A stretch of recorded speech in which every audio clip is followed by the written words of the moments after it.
Toda a dependência química se estabelece num sistema do cérebro, né? Nós temos 100 bilhões de neurônios, cada neurônio tem uma quantidade enorme de conexões, em torno de... Nós nascemos com 2.000 conexões por neurônio, com 1 ano de idade já temos 18.000. O nosso cérebro vai recebendo as informações do ambiente e vai se modificando. Ele é plástico, vai formando novas conexões. Na verdade, são memórias, né, de longo prazo. As memórias... A criança pequena aprende o mundo. O mundo todo é processado e é organizado em novos circuitos cerebrais que, quando forem ativados, dão aquela informação para ela do que ela percebeu, sentiu, né? O período mais rico do ciclo de vida humana é nos primeiros anos de vida, que formam uma quantidade incrível de conexões. E tem um outro período muito importante, que é o da puberdade, onde essas conexões diminuem dramaticamente. O cérebro se especializa para ser mais eficiente. Então, ele deleta as conexões que não são estimuladas, não são repetidamente estimuladas. Mas aquelas que são estimuladas fortemente, nesse período, ficam para sempre. E essa é uma das razões porque o adolescente, o púbere e o adolescente têm dificuldade muito maior com a dependência química e ficam muito mais potente a dependência química neles, né, porque se especializa. No momento que o cérebro está se especializando, ele sofre aquele estímulo da droga e forma uma memória de longo prazo muito maior, proporcionalmente, do que forma um adulto. E vai arrastar aquilo para o resto da vida, né? Passa o seguinte. Nós trabalhamos num sistema comandado pela dopamina, né, que é o sistema dopaminérgico do centro de recompensa cerebral, e é ali que a droga atua, estimulando a dopamina, a quantidade, aumentando a dopamina. Claro que cada droga atua de uma maneira diferente e tal, passo seguinte. Mas elas formam a memória de longo prazo, que é a grande descoberta do Kendall, né? Que ganhou o Prêmio Nobel em 2000, que é a formação de novos circuitos e novas conexões que, quando o estímulo passa por eles, evoca aquela lembrança, né? Aquela situação a ser lembrada, né? Bom, passo o seguinte. Ele descobriu, inclusive, como funciona isso, né, com estímulos de serotonina, com CREB, com formação de príons para ficar definitivas novas conexões, por isso que é uma memória de longo prazo, diferente da de curto prazo, né? E isso fica para o resto da vida. Por isso, essas conexões são estimuladas pela droga. Uma quantidade enorme de dopamina liberada, de droga que entra na circulação, vai formar um circuito definitivo no cérebro. Por isso que nós dissemos que o dependente químico é um doente crônico, ele não tem cura. Ele pode passar 4 anos em abstinência, dali a 4 anos, num momento de estresse, de ansiedade maior, ele é ativada essa memória e ele recai. Essa memória vai acompanhar o resto da vida. Ele tem que se tratar como um diabético, como uma pessoa com hipertensão, ele tem que... É o resto da vida. Por isso que é tão grave essa questão das drogas, porque não é só uma questão momentânea, né? Na verdade, nós estamos criando uma legião de meninos, de jovens, dependentes, doentes crônicos para o resto da vida. Passa o seguinte. Falei do período inicial, pode ir passando. Esse é um filme interessante que mostra a formação das conexões no início da vida, né, como o cérebro vai se organizando com rapidez e de forma complexa, né? Isso é um vídeo, A Vida Antes da Vida, que é muito interessante. Tinha até em banca de jornal, vendia. É um trabalho da BBC. Né? So, at birth, Barbara and Manu's baby will have more than 100 billion neurons linked together by a million billion connections. Even the most technologically advanced computer or telephone system in the world is nothing compared to vai formando todas as memórias desde o útero, né? Nós somos as nossas memórias, né? Sem elas não somos nada, né? And with this marvelous machinery, the seat of the mind is slowly developing. The taste of bread will be localized here. The pleasure of words will spring up from this spot. All the joys and sorrows will flow out of here, and laughter or anger will burst from there. As if this flood of changes were resonating in him, the fetus moves and twitches every which way, but Barbara still doesn't feel anything. Pode passar. Pode passar. Esse é a atividade sináptica do ser humano no ciclo da vida. Como ela aumenta, ali é o primeiro ano de vida, no início da vida, quantidade de sinapses que tem no cérebro, como aumenta muito rápido ali até o terceiro, quarto ano de vida, e depois vai diminuindo, o cérebro vai se especializando para ser mais eficiente. Um adulto tem a metade das conexões entre neurônios que tem uma criança de 3 anos. Né? Vamos adiante. Nossa, esse é o cérebro do réptil, do mamífero, né? do primata, né? As etapas de evolução do nosso cérebro. Né? Pode ir passando. As emoções estão vinculadas a esse processo, né? Principalmente ao cérebro mamífero, né? Onde tem um padrão, isso é um padrão no mundo, né? Em qualquer lugar do mundo, as pessoas sentem do mesmo jeito, ninguém aprende a sentir emoções, é um programa que nós nascemos com ele e que vai ser importante nas nossas relações interpessoais pelo resto da vida, inclusive pela raiva, né? O desencadear da raiva, que é um instinto de ataque, né? Que todo mundo tem e que, às vezes, não consegue controlar. Né? Vamos adiante.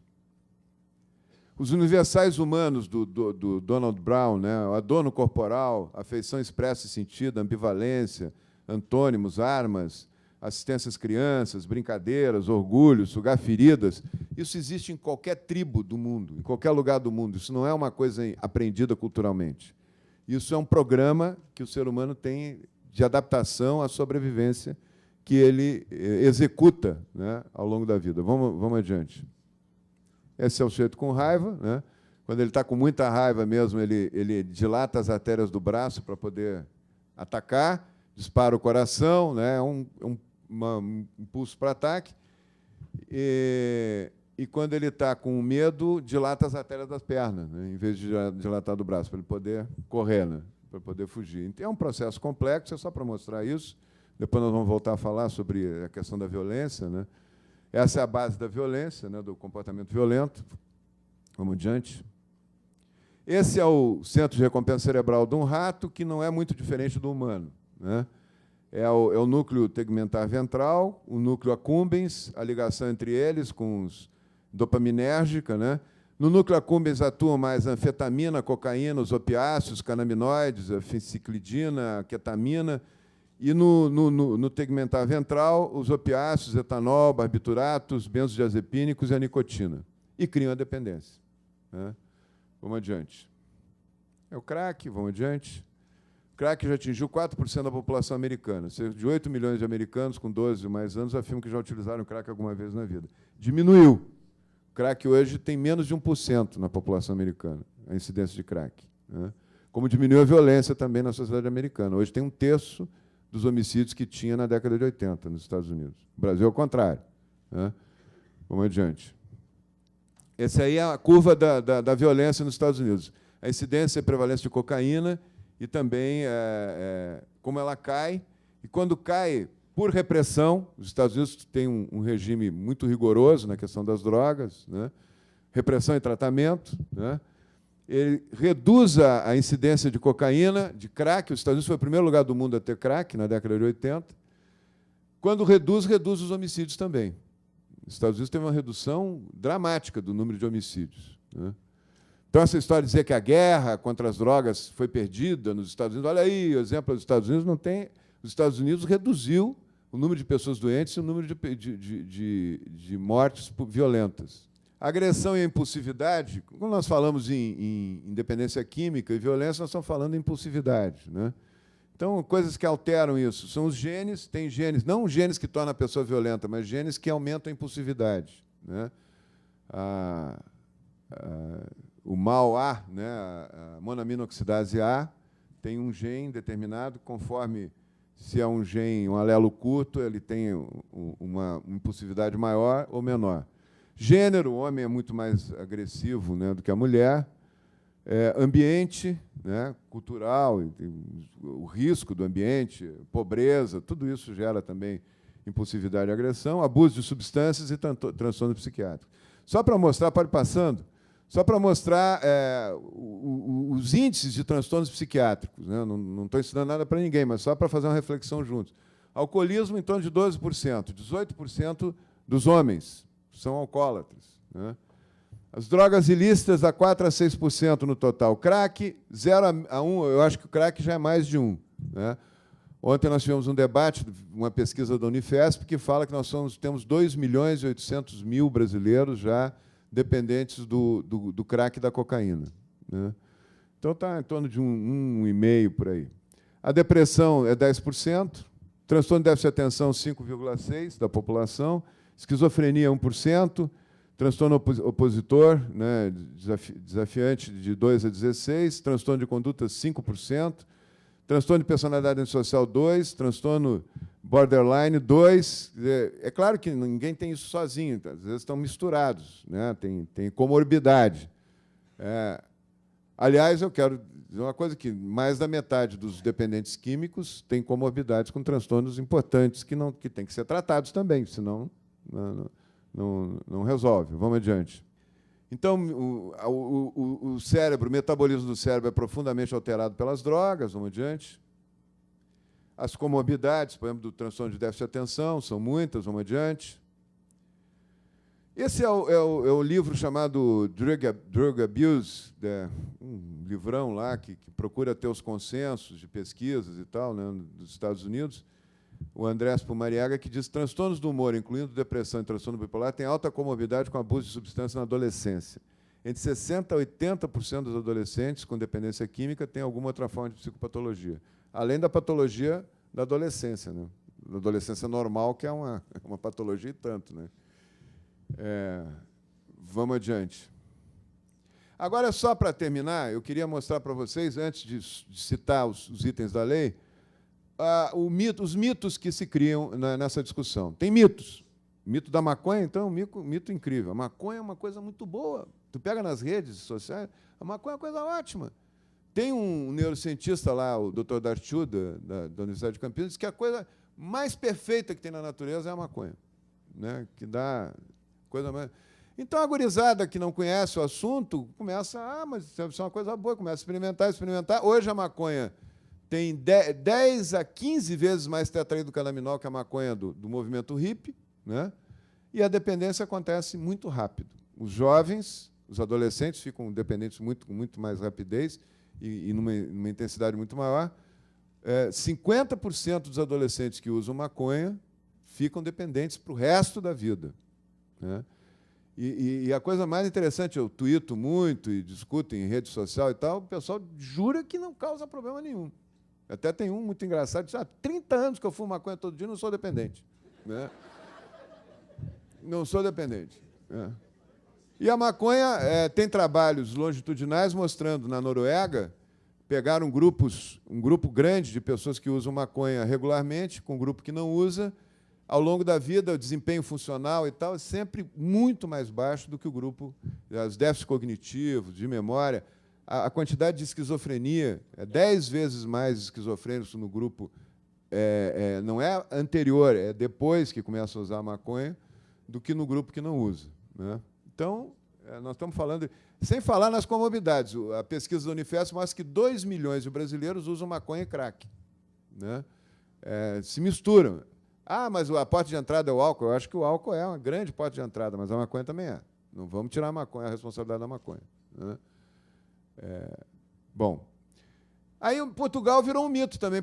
Portugal é uma maravilha, descriminalizou as drogas e melhorou, todo mundo parou, diminuiu o número de usuários. Olha, minha gente, eu já passei da idade de acreditar em Papai Noel, em contos da carochinha, né?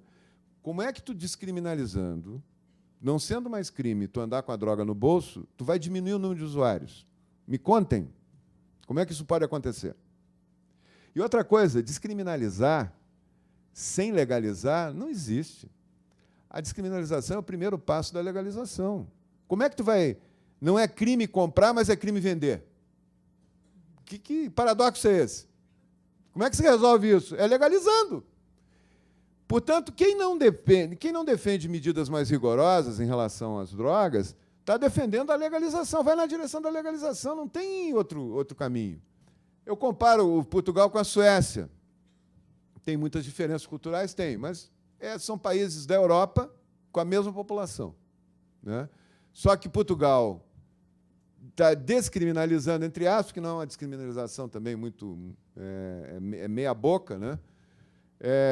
O sujeito vai preso também se não seguir as orientações lá da junta que eles criam lá para avaliar e tal. Mas a Suécia é um país que, até 69, teve todas as drogas legais. Todas as drogas legais. Ficou tão grave o problema de saúde pública, tão grave o problema social, tão grave o absenteísmo ao trabalho, tão grave os problemas de segurança da Suécia, que eles fecharam, em 1969, eles fecharam, por unanimidade no Congresso sueco, e criaram a legislação mais rigorosa que tem sobre drogas na Europa. Eles prendem o usuário, 3 anos de prisão para o usuário, na Suécia.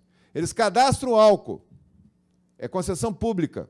Quem compra, são poucos lugares que vendem, e quem compra é cadastrado, e se comprar mais uma vez, é recomendado a fazer tratamento. Comprar mais uma vez por semana, o álcool.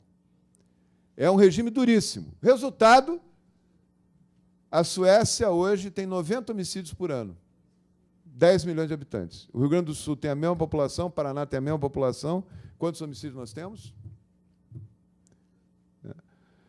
Então, é um caso... Mas vamos comparar aqui Portugal com a Espanha, com a Suécia.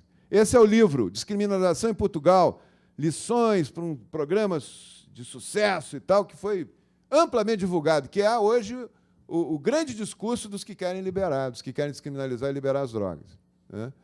Portugal, olha que maravilha e tal. É feito tudo com dados, na minha opinião, viciados, do João Gulão. Foi ele que forneceu os dados. Né?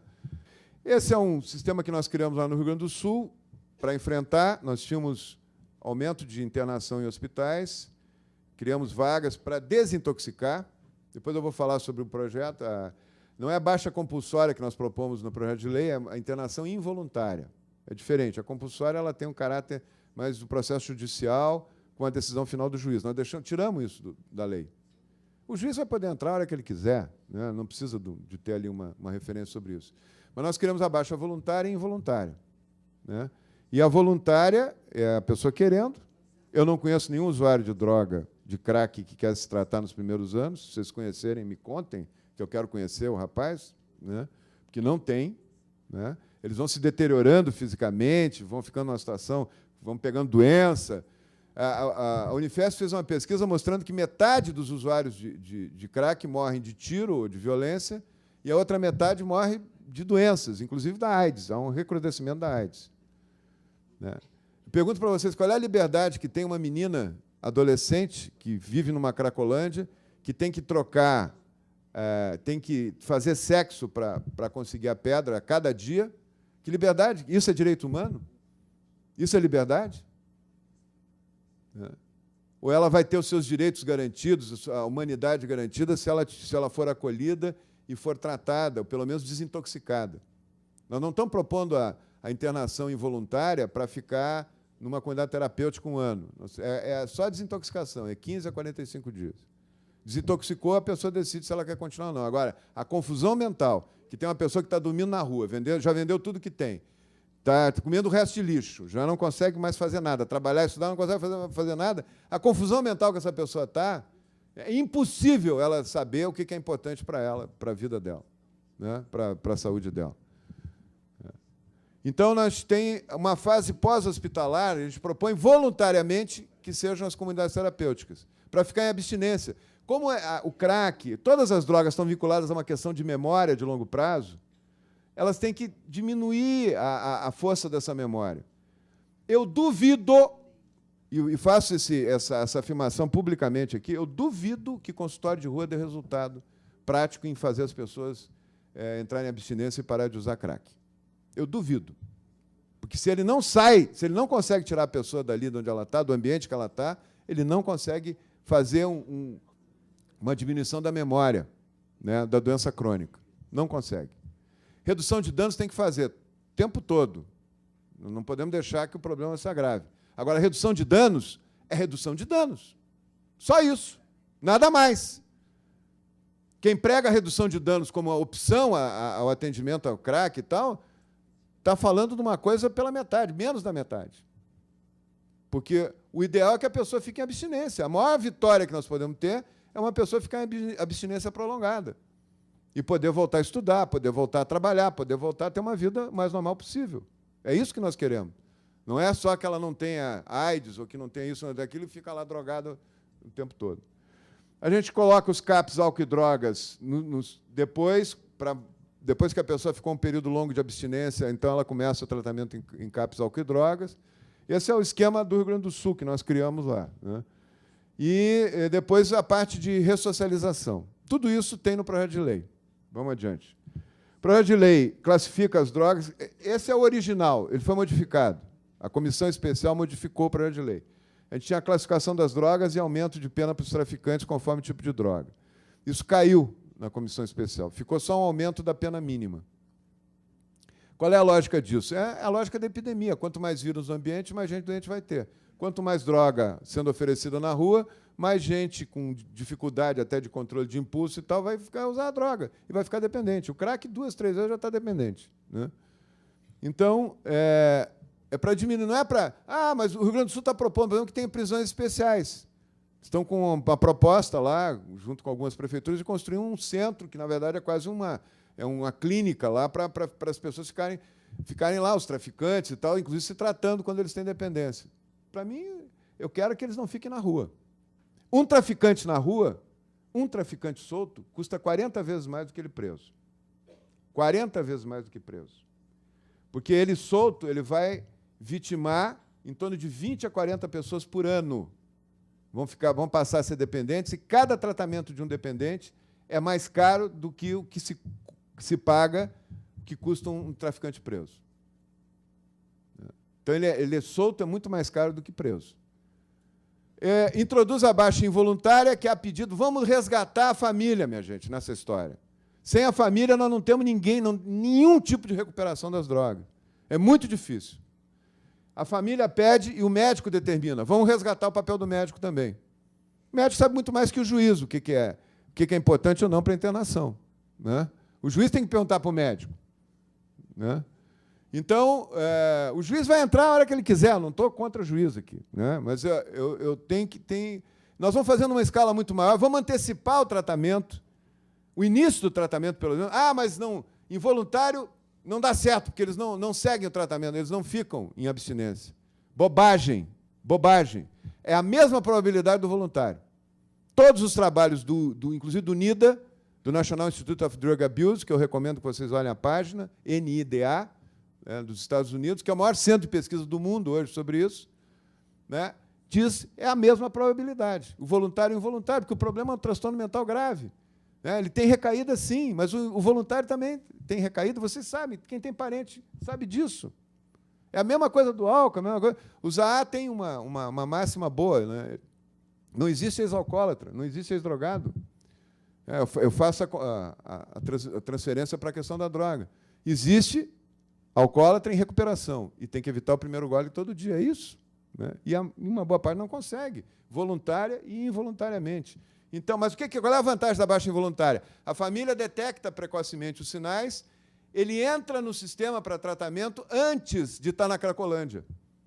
Não precisa tirar da Cracolândia. Hoje, São Paulo e Rio de Janeiro estão pegando o pessoal na Cracolândia e trazendo para tratamento compulsório. Aí faz um mutirão com juízes e tal. Até a maioria nem acaba sendo voluntário, nem fica sendo compulsório. Mas é um negócio que não é operacional, isso. Não pode fazer numa escala como precisa hoje, com 2 milhões e tantos de usuários de crack no Brasil, né? Nós temos que ter uma forma mais operacional. Vamos botar os médicos na roda, vamos botar a família interferindo precocemente. A chance é maior de ficar em abstinência. Quanto mais cedo ficar em abstinência, maior é a chance de continuar em abstinência. Estabelece a rede de atendimento colocando as... Nós temos que contar com todo mundo. Essa história de achar que só pode ser uma consultório de rua e não sei o quê, isso é uma bobagem. Vamos botar consultório de rua, se der certo. Eu quero ver trabalho científico do consultório de rua. Eu quero ver evidência científica que dá certo. Quero ver quantas pessoas que ele recupera. Não vem com essa conversa que é a redução de dano, só a redução de dano. Não, eu quero ver quantas pessoas param de usar o crack. Porque essa história de dizer que elas têm que usar o crack se elas quiserem, isso é bobagem. Elas estão num transtorno mental grave. E nós temos uma obrigação, como saúde pública, de enfrentar isso. Estabelece a rede de atendimento com organizações não governamentais. Cria, lá no Rio Grande do Sul nós criamos um protocolo técnico para as comunidades terapêuticas, elas têm que seguir, tem que ter médico, tem que ter psiquiatra, tem que ter psicólogo. Mas a fé ajuda. Qual é o problema da fé? Não, o Estado é laico. Ontem lá o pessoal da maconha estava lá, não, é laico. Está a marcha da maconha no evento que eu estava falando lá. Né? O Estado é laico. A fé ajuda. Se a pessoa acredita em alguma coisa, melhora, mas é evidência científica isso, é evidência. A gente tem penas para o gestor que não atuar. Né?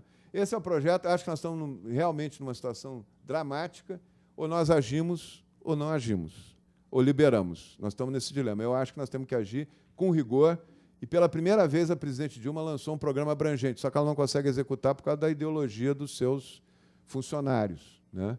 Ela não está conseguindo executar. Não teve uma comunidade. Ela lançou o credenciamento das comunidades terapêuticas em 7 de dezembro de 2011. Hoje nós estamos em abril de 2013, não tem nenhuma comunidade terapêutica credenciada. Né? Eles criam tanta dificuldade na burocracia que não credenciam ninguém. Então, eu acho que a lei vai ajudar.